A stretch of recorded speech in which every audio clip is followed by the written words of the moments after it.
থানার sub inspector Pankaj বিশ্বাস আমাদের মহিলা স্টাফ এবং আরপিএফ স্টাফদের নিয়ে আগরতলা রেল স্টেশনের রুটিন চেক আপে বেরোয়। ওই রুটিন চেক আপের সময় সন্ধ্যা আনুমানিক 7:30 নাগাদ তারা লক্ষ্য করে আগরতলা প্ল্যাটফর্ম নম্বর থেকে একজন মহিলা এবং দুজন পুরুষ সন্দেহজনকভাবে ঘোরাফেরা করছে। তা দেখে আমাদের পুলিশ স্টাফ ওদেরকে আটক করে এবং তাদের কাছে থাকা ব্যাগে তল্লাশি করে সর্বমোট 9 কেজি 335 গ্রাম নিষিদ্ধ গাঁজা আমরা পাই। ওদের নাম হলো যথাক্রমে প্রহ্লাদ কুমার, যার বাড়ি আজমপুর, বিহার।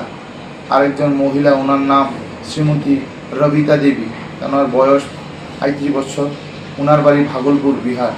আরেকজন জন্মজয় নুনিয়া, ওনার বাড়ি বারাখাই, শিলচর। তাদেরকে তারপর আমরা ওখান থেকে মালগুলি বাজেয়াপ্ত করে থানাতে আনি এবং তাদের বিরুদ্ধে এনডিপিএস ধারা অনুযায়ী একটি আমরা এফআইআর নথিভুক্ত করছি। না রে, রেজিস্ট্রি করে বিয়ে করব।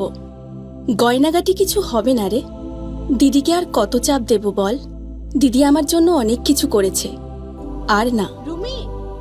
এই তোর সাথে পরে কথা বলছি, রাখছি। দেখ তো পছন্দ হয়েছে কিনা।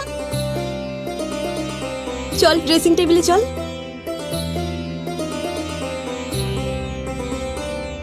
দিদি তুই পছন্দ হয়েছে?